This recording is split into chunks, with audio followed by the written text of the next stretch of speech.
আমরা যেই কানে ধরে উদ্বোস করলাম, আমাদের পূর্ব মেদিনীপুর জেলার যে সকল নেতৃত্ব টাকা নেওয়ার পরও মুখ খুলছে না এবং শুভেন্দুবাবু যে বড় বড় ভাষণ দিচ্ছে, তার একমাত্র কারণ আমাদের কিছু নেতৃত্ব তারা মুখ না খোলা, তাদের হয়ে মানুষের কাছে আমি কানে ধরে উদ্বোস করছি।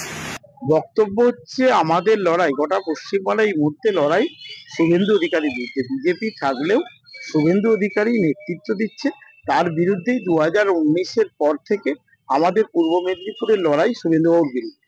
সেখানে দেখেছি আমরা 2011 থেকে 2019 যা চাকরি দিয়েছেন সব শুভেন্দু অধিকারী, তার অঙ্গুলি হেলনেই চাকরি হয়েছে। সেখানে যেই চাকরি পেয়েছে সবাই কিন্তু শুভেন্দু অধিকারী তত্ত্বাবধান। সেখানে দেখেছি যখন 1800 জনের লিস্ট বেরিয়েছে, তখন সেখানে আমাদের তৃণমূলের নেতৃত্বরা কেউ কিন্তু মুখ খোলেনি।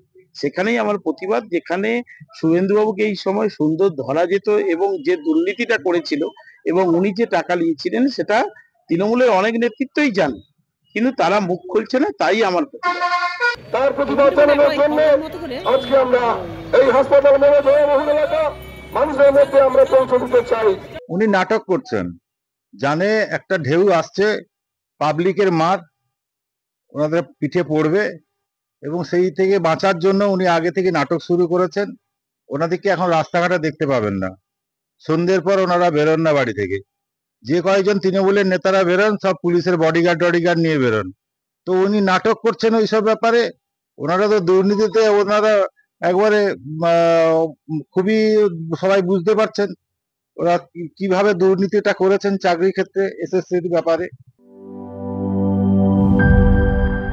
বান্ডেল থাকলে প্রতি সেনমানিতে টাকা বাঁচবে। বিকাশ সেনমানি বান্ডেল কিনে জিতুন প্রতি লেনদেনে।